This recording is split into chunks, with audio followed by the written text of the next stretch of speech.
Elle fait un rêve où elle a été attachée sur un arbre dans une très grande forêt et se réveille, sa santé change, elle devient malade et elle a failli mourir, la team HPH.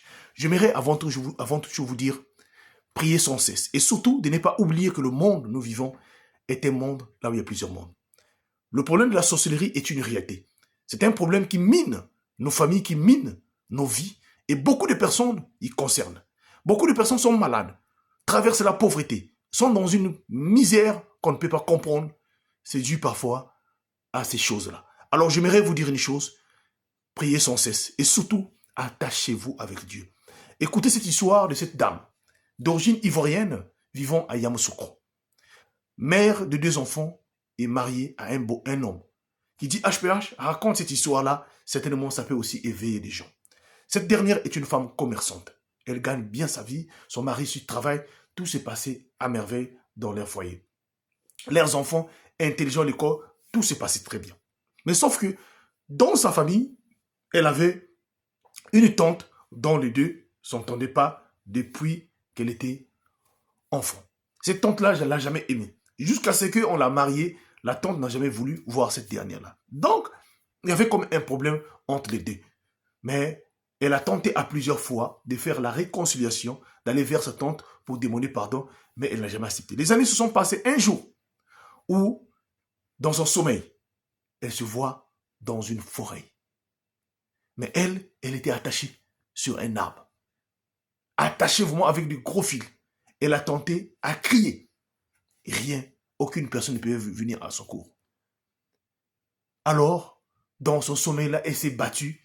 Quand elle se réveille, la première personne pour raconter l'histoire, c'était son mari.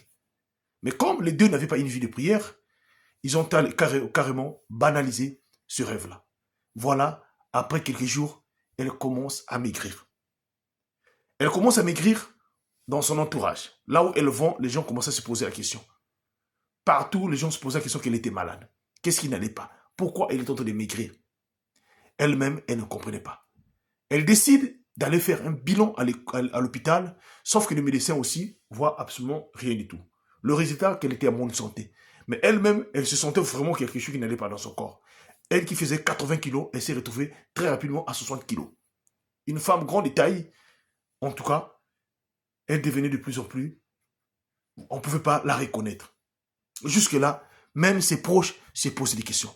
Son mari commençait à se poser des questions. Un jour où elle se réveille le matin, voilà, elle commence, suite à cela, à voir des vertiges, des maux de tête, des migraines, et ainsi de suite. Ça ne pouvait pas. Mais à chaque fois qu'il partait à l'hôpital, les médecins ne disaient absolument rien du tout. Jusqu'à ce qu'un jour, elle reçoit la visite d'un des collègues de son ami de travail, qui était venu chercher son mari, pendant que son mari n'était pas là. En voyant l'état de la femme de son ami, alors c'est là qui finit par dire que cette dame avait un problème spirituel. En écoutant aussi la dame, il décide donc de leur donner un coup de main afin de leur aider à sortir de cette situation-là. La dame appelle son mari arrive devant son ami, et son ami dit vraiment, ton problème là, de ta femme, c'est un cas qui ne nécessite pas l'hôpital. Si vous continuez à l'hôpital, elle finira par mourir. Alors comment ce dernier décide donc alors d'aller voir très vite un imam, apparemment non loin là, qui avait apparemment les capacités, les pouvoirs de guérir des gens qui viennent le voir là-bas à Yamoussoukro là-bas.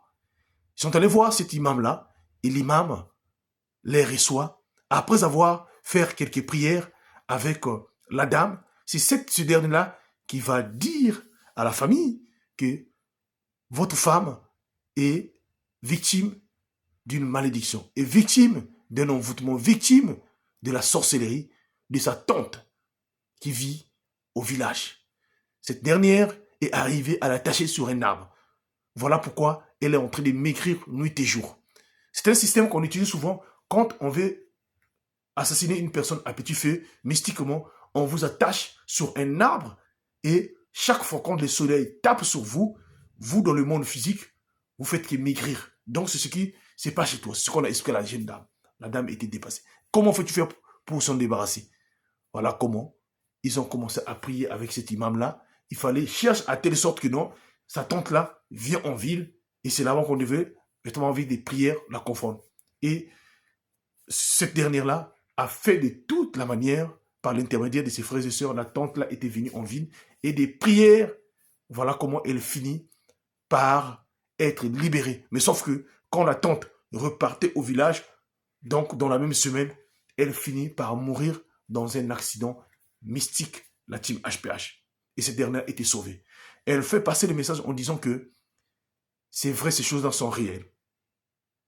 Et le gars, quand il explique, il dit bien que quand vous devenez de plus en plus maigre, sans se poser la question, vous avez fait tous les examens, rien ne s'est fait voir, alors certainement ça doit être un problème mystique.